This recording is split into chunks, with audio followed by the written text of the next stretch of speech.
welcome back to the channel, and today we are talking Tears of the Kingdom because I am very excited for the game, and Nintendo has also released a brand new trailer.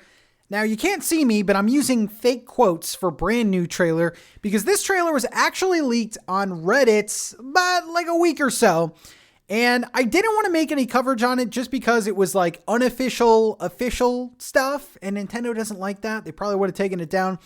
But anyway, we're going to be looking at this trailer in its entirety, and it's actually a little bit longer than it was on the Reddit leak. They added in some footage that we've already seen, but there is enough new footage here to really confirm or assume that some of this stuff just got revealed. Some of the questions that you may have been having have just been revealed. Now, I will link this trailer in the description below if you want to watch it in its entirety. I will be breaking it down in this video, and I'm going to be pretty thorough. Let me know in the comments if I missed anything. And then, after I kind of go and dissect everything, I'll probably loop the trailer anyway. So if you want to hear it with the sound and stuff like that, go for it. So this trailer is called The Legend of Zelda Tears of the Kingdom. You can do what?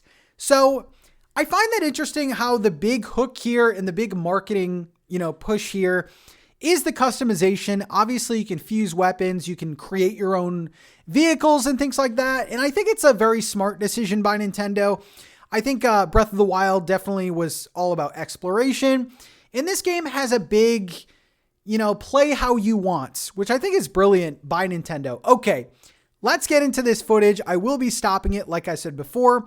Now, the first scene here, you see some people playing, and I'm going to stop it right here because we see a look at Hyrule Castle. Now, this is glorious. This is a great shot here.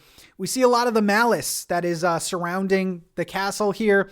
We also get a good look at the base of the castle. There's a giant hole there. To the right of the castle, we see some water there.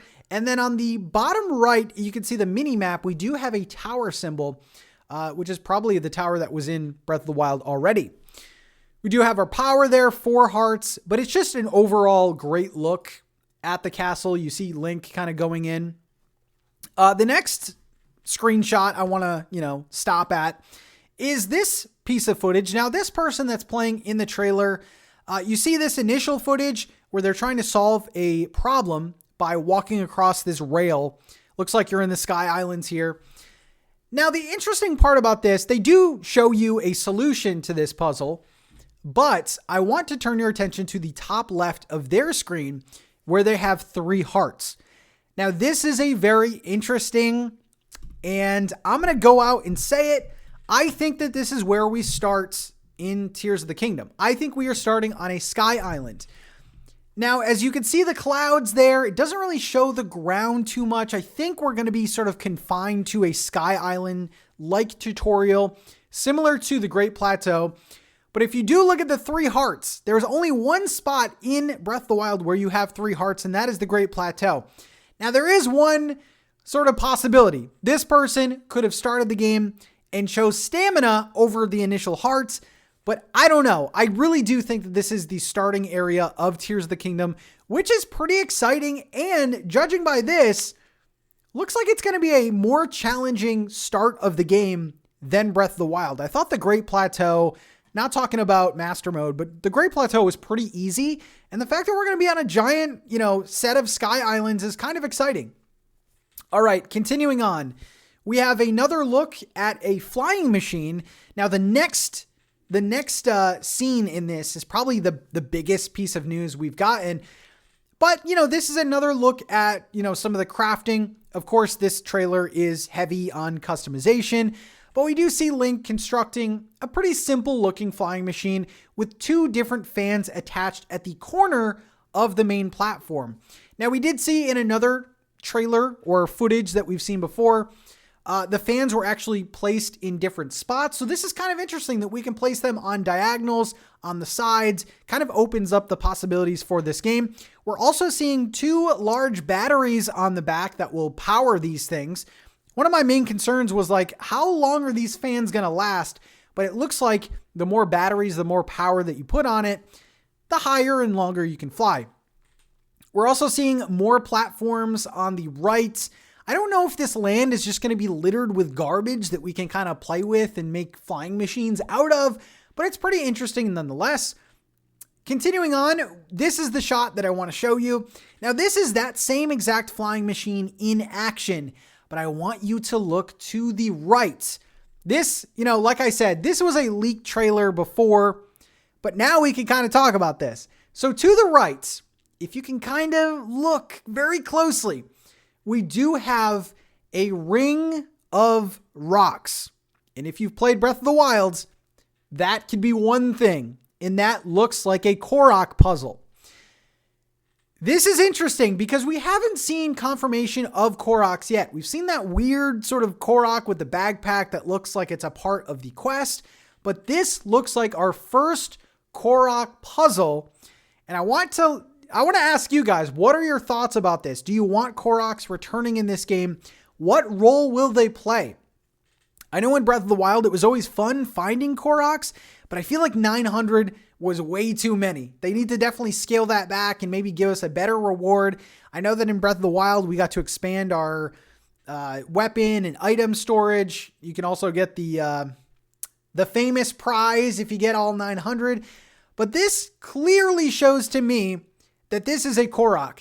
Now, I've actually seen people talking about this exact spot in Breath of the Wild. This is not a reused Korok puzzle. There was actually a stone talus there before, so it looks like they've updated the map that much. So that looks like a brand new Korok puzzle, and I can't really see because the footage gets a little blurry if you zoom in, but right behind that puzzle looks like the rock that you would use to finish the circle. This is very interesting footage here. So that's pretty exciting. Now, continuing on, we do have more of the footage of the same person in what I said was the starting area of this game with a minecart that they've constructed. So it looks like a little minecart with a fan, and that didn't work. So they go back. You'll see, I think they show them later in the trailer. Now, right here, we do see a boss fight with a flame Gliox. So this kind of tells us that there's probably going to be more elemental Gliox in this game. This seems to be the flame one. And this looks like a pretty scary world boss. I don't think this is anything. Yeah, I think this is like the equivalent of a Hinox or something, or, one of those other world bosses. But this looks pretty cool. I like the attack that's coming at Link. Also, Link had sort of a weird weapon in there. I don't know if you guys saw that.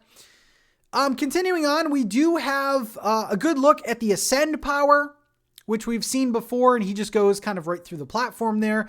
And then we do have a bunch of footage of things that we've already seen.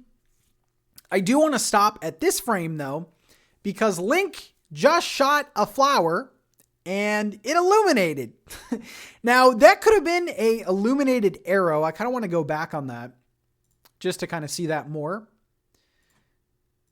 And it looks like the flower made the light. So I don't really know what this is, but we can kind of confirm that this is underground. If you look at the bottom right of the minimap, the numbers are actually in the negatives, meaning this is actually underground, which is very, very exciting that we're going to get underground exploration. I'm not sure if this is a dungeon. I don't want to use that word, all the time because I know people get excited. But that looks really cool.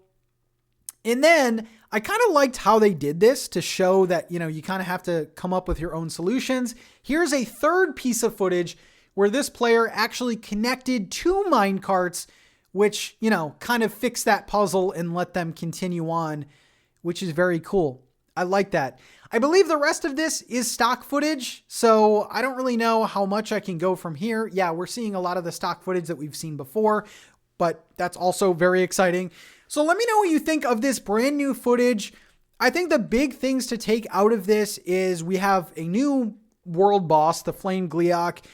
We have confirmation. I'm confirming the Korok puzzle. I think that has to be a Korok puzzle. And we may have just got our first glimpse at the starting area in Tears of the Kingdom.